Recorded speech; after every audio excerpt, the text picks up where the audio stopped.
Boxing King Media in association with Boxer. With me, Father Big John. How are we? First special occasion today. Yeah, I'm all good, thank you. It's great to be here. Wonderful event. Johnny's in a good place, in good shape. Hopefully he can put into practice what he's been doing on Saturday night. I just spoke to Johnny there, and he said to me that, you know, having ambition to become a world champion was never on the agenda. It was just about being in boxing. Tomorrow night he fights for his first title. It may not mean a lot to a lot of people, but it's the first step to those titles that could potentially come down the line. Well, yeah, Johnny had just finished university, his history degree. He was going to look to become a barrister, do a barrister conversion course. The chance come up to turn professional, and he did literally turn professional, see how far he could go. And this is the first step. He's realised, you know, he can go quite a way if the gods align, everything aligns, bit of luck, fitness, one thing and another, and this is the first step, and it is a big step if you win the Southern Area title. So, you know, hopefully you can do it on Saturday night. I mean, I know it's great fighting on Joshua's card, but at the same time, you get restrictions because you don't get as much tickets as you want. Is that frustrating from that side? It is frustrating, but boxing on a Joshua card outweighs that for this time. You won't want to do it every time because thousands of Johnny supporters can't be here and watch him. And at the end of the day, he boxes for his fans. So, you know, ideally have his own show where more people can come, but you can't turn down a chance to fight on an anti-Joshua undercard, especially one high significance for Joshua as well. You know, everyone's sort of slagging him off. They forget what he done a couple of years ago.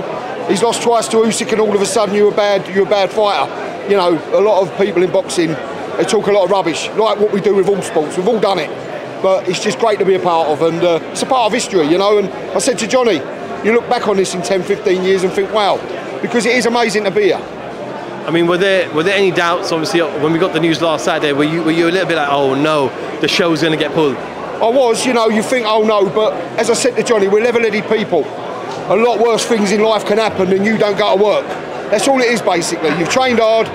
If it didn't happen, go on holiday for a week, blow yourself out, and then start again for 2 or 3 weeks' time. You know, and it would have been a shame for all the fighters on the undercard. Credit to Matchroom, credit to Anthony Joshua, credit to Zone. They've put it on, but you've got to be level-headed. Nobody's died. It's just a blip in the road. It's your job. So if it didn't happen, it didn't happen. But thank God it is happening. What have you made of the whole Dillian Whyte case? We haven't heard anything further other than him failing a VADA test, but not great for the sport. But he has to go through the process, and he has to be able to have the ability to prove his innocence. Listen, it's two ways of looking at it. It's terrible for the sport, but it's good that it's been found out if it has happened.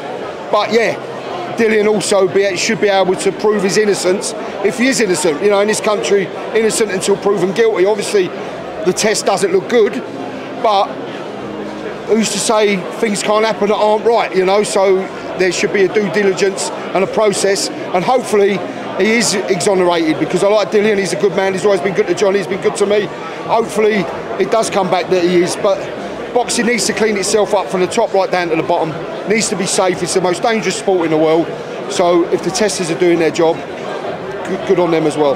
Final 2 bits. I've seen yourself, your wife, your kids, everyone's been around practically all the Fight Week events this week. How much is it going to mean to the whole family if Johnny wins that first title tomorrow night? Well, not all of us. 2 of my sons are in Cornwall. They're on their way back as we speak. They're at Boardmasters, but they're here all the time. We're a close family, but up on the gantry there, we've got Johnny's cousins, his uncles, friends, sponsors. He gets a lot of support, because it's hard for me to say I'm his dad, but he's a likeable young man. When you meet him, what you see is what you get, and he does hopefully endear people to him. So long may that continue, because that's an important thing in life, you know, having people liking you and being likeable.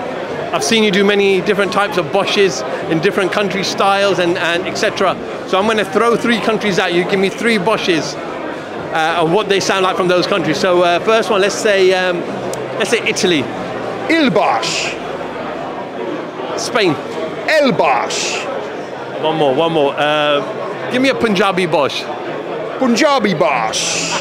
You know, you have to tell me, because I asked for Indian, Pakistani, and I've got to nail them ones down. So I need a few recommendations. Still working on those? Still working on those. There's still a lot to work on, but people like the Yamas Bosch, the Yi Bosch, the Il Bosch, the Muk Bosch, the Boyle Bosch. We keep it coming, just a bit of fun. And let the fun continue, because life's too short, life's too depressing at the minute.